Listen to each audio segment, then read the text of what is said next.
queria passar agora a palavra à senhora Isa Musa, presidente da Federação das Associações de Aposentados e Pensionistas do Banco do Brasil, que é a nossa última oradora inscrita, antes de eu levá-la para o lugar onde existe uma experiência positiva da renda básica de cidadania. Boa tarde, senador Suplicy. A vantagem de se falar por último é que, como boa aluna, a gente consegue absorver os ensinamentos dos antecessores, todos excelentes oradores, e tentar aqui não ser repetitiva, mesmo levando em consideração, inclusive, o adiantado da hora. E, senador Suplicy, eu quero dizer que nós não somos velhos, nós temos muitos anos de juventude acumulados, porque, como dizia a mestra Helena Antipoff, velho é quem não olha para frente, né? E nós que chegamos a esse acúmulo de juventude, somos responsáveis pelo que há de melhor na música, né, senador? Os nossos grandes artistas, Caetano Veloso, Gilberto Gil, na faixa de 70 anos. Né? Roberto Carlos, nossa Fernanda Montenegro, brilhante, a dama, a grande dama. Então, nós não somos velhos, nós acumulamos anos de juventude. E eu quero dizer aos senhores que acredito que a nossa legislação, o Estado brasileiro, discrimina, sim, o idoso. As leis permitem que um menino recém-saído de uma escola de direito seja um juiz, passe no concurso e seja um juiz. E manda para casa um ministro do Supremo aos 70 anos. Isso é um país tão carente de mentes brilhantes,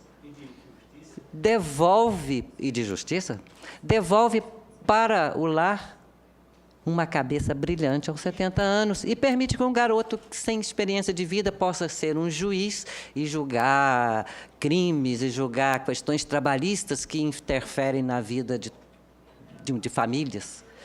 Então, as nossas leis, elas são, a partir da sua essência, né, discriminatórias.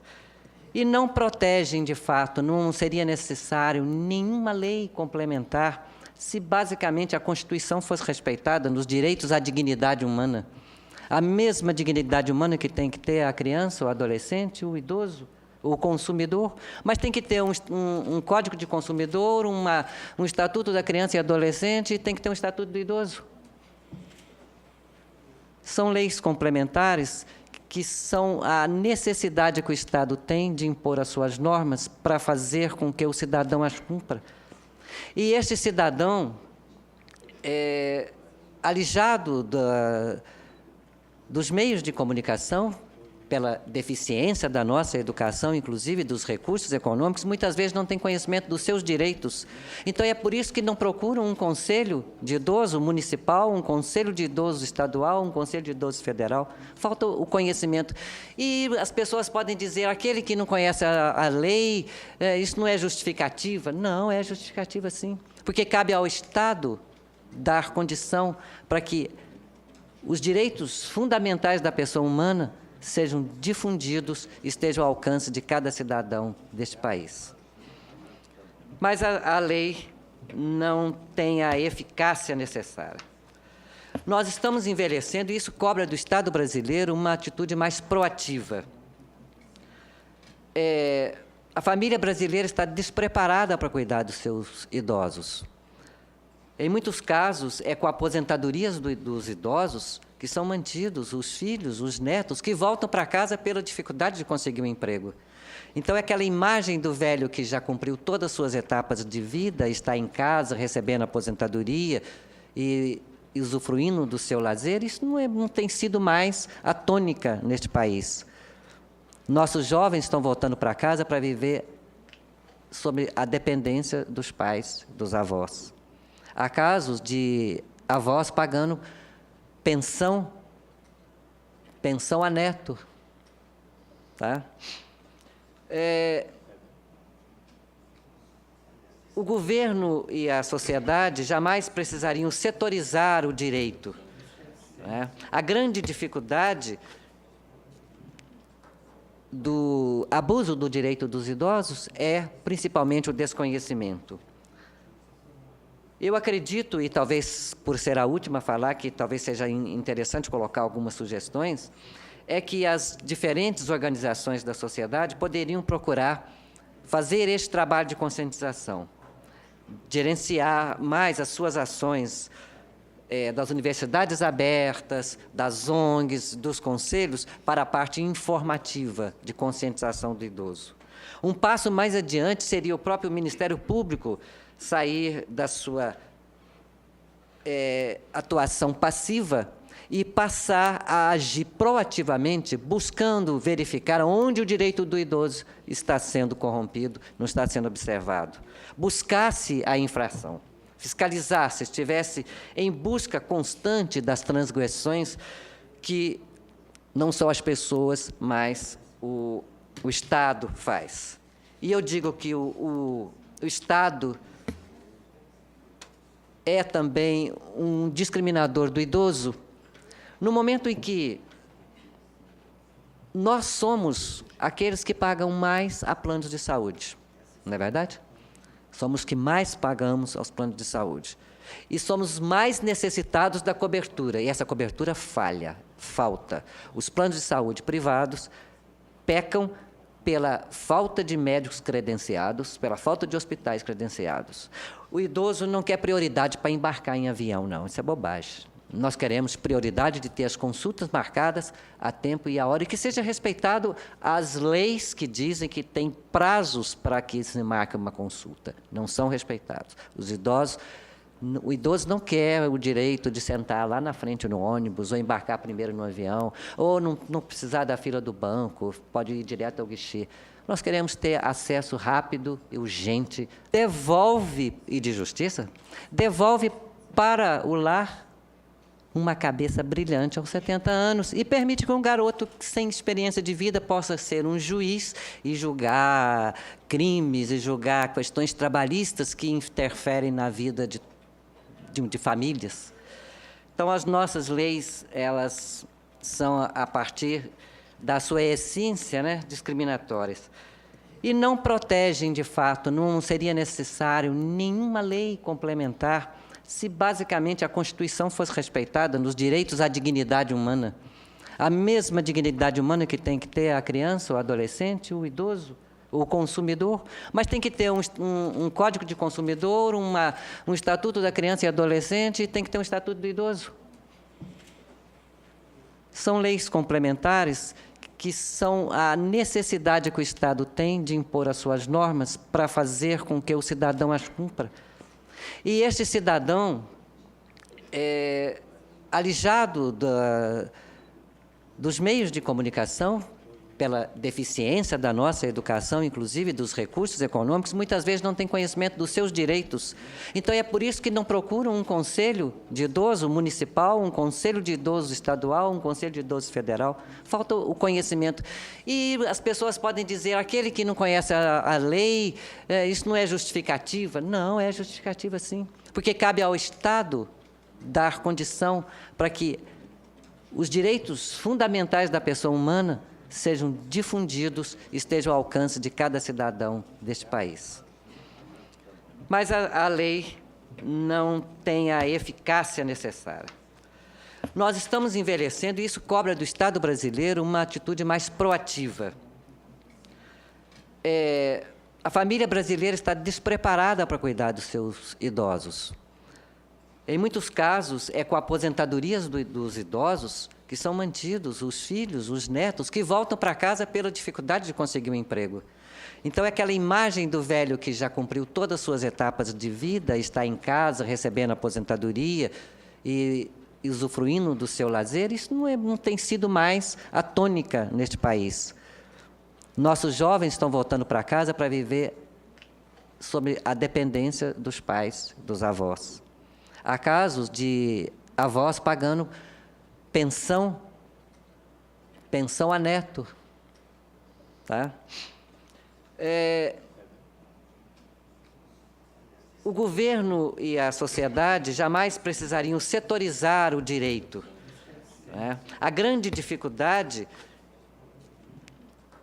do abuso do direito dos idosos é principalmente o desconhecimento. Eu acredito, e talvez por ser a última a falar, que talvez seja interessante colocar algumas sugestões, é que as diferentes organizações da sociedade poderiam procurar fazer este trabalho de conscientização, gerenciar mais as suas ações das universidades abertas, das ONGs, dos conselhos, para a parte informativa de conscientização do idoso.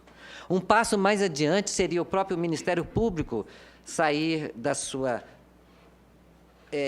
atuação passiva e passar a agir proativamente, buscando verificar onde o direito do idoso está sendo corrompido, não está sendo observado. Buscasse a infração, fiscalizasse, estivesse em busca constante das transgressões que não só as pessoas, mas o Estado faz. E eu digo que o Estado é também um discriminador do idoso, no momento em que nós somos aqueles que pagam mais a planos de saúde, não é verdade? Somos os que mais pagamos aos planos de saúde. E somos mais necessitados da cobertura, e essa cobertura falta. Os planos de saúde privados pecam pela falta de médicos credenciados, pela falta de hospitais credenciados. O idoso não quer prioridade para embarcar em avião, não, isso é bobagem. Nós queremos prioridade de ter as consultas marcadas a tempo e a hora, e que seja respeitado as leis que dizem que tem prazos para que se marque uma consulta. Não são respeitados. O idoso não quer o direito de sentar lá na frente no ônibus, ou embarcar primeiro no avião, ou não precisar da fila do banco, pode ir direto ao guichê. Nós queremos ter acesso rápido e urgente à consulta médica e respeitoso. Vamos falar de violência contra o idoso, e numa parte que talvez vocês, em função de outros tipos de violência serem mais danosos ao corpo, à alma, vamos falar da violência financeira praticada pelo Estado. O Estado coloca a isenção de imposto de renda, a diminuição do imposto de renda, né, das alíquotas do imposto de renda, para aqueles que têm acima de 65 anos, diminui. Por que não se considera-se aos 60 a partir de 60? E por que não a isenção total de imposto de renda para o idoso? Porque o idoso recebe aposentadoria ou pensão. E, gente, benefício não é renda, benefício é subsistência. Então, a isenção de imposto de renda seria uma boa medida de proteção a uma velhice mais tranquila. Nós que somos aposentados, aqueles que são aposentados apenas do regime geral, que contribuíram a vida inteira por 10, 15 salários, hoje recebe 2, 3 salários. Então, se tiver a isenção de imposto de renda, já melhora. É preciso rever a Previdência Geral. Assim como preciso rever a Previdência Geral, é preciso também que seja revista a Previdência Complementar. Nós, que somos ligados a fundos de pensão de estatais, nós assistimos o Estado avançar sobre o patrimônio dos fundos, transferindo parte das reservas do superávit desses fundos para os cofres dos patrocinadores estatais, Banco do Brasil, Caixa Econômica, Petrobras. É o avanço do Estado em cima de fundos que deveriam garantir a velhice. E essas pessoas que têm previdência complementar não são privilegiados, não. Elas estão tentando compensar o fracasso da previdência oficial, pagando ao longo da vida laborativa e depois de aposentado uma previdência complementar. Então, meus senhores, eu acredito que esta é uma história desse país que é preciso ser revista e consertada. Nós não podemos viver ao sabor do mercado, dependendo dos empréstimos consignados que exploram a inocência do velho, do aposentado. As pessoas comprometem muito mais da renda do que poderiam, porque são iludidos pelos grandes conglomerados financeiros. Então, eu peço que a nossa presidente Dilma, que ao longo de sua vida sentiu a força opressiva do Estado no seu corpo e na sua alma, que use agora a mesma mão que a apedrejou para estender aos aposentados, aos idosos, aos jovens. Obrigado.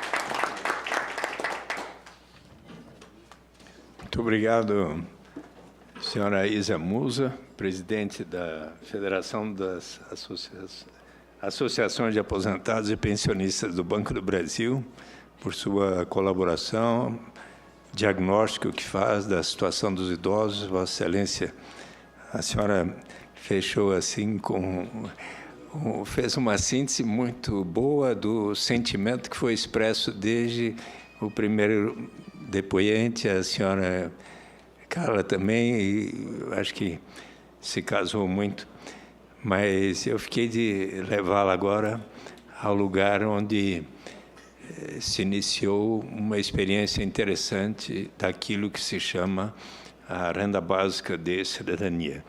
Permita que eu recorde um pouco a história que o Dr. José Pedro de Castro Barreto recordou. É fato que, quando eu, pela primeira vez, fui eleito senador, em 1990, eu resolvi apresentar uma primeira proposta de garantia de renda mínima através de um imposto de renda negativo. Toda pessoa adulta que não recebesse determinado patamar iria receber pelo menos uma proporção da diferença entre aquele patamar e o nível de renda da pessoa.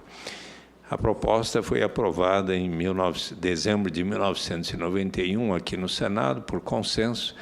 Foi à Câmara dos Deputados, recebeu o parecer entusiasta do deputado Germano Rigoto, do PMDB, depois governador. Mas já no ano de 91 surgiram sugestões e debates a respeito, dentre os quais um economista, José Marcos Camargo, assim como Cristóvão Buarque, ponderaram que seria interessante começar programa de renda mínima para as famílias carentes, desde que as suas crianças em idade escolar de famílias carentes, né, ao invés de serem instadas ao trabalho desde os 7, 8 anos, 9, 10 anos de idade, pudessem estar frequentando a escola, e daí a família receberia uma garantia de renda. E propostas nesse sentido se iniciaram em 94 para 95, no Distrito Federal, e em Campinas, depois Ribeirão Preto, Belém, Belo Horizonte, Mundo Novo, dezenas de municípios. E então, aqui no Congresso Nacional surgiram 3 iniciativas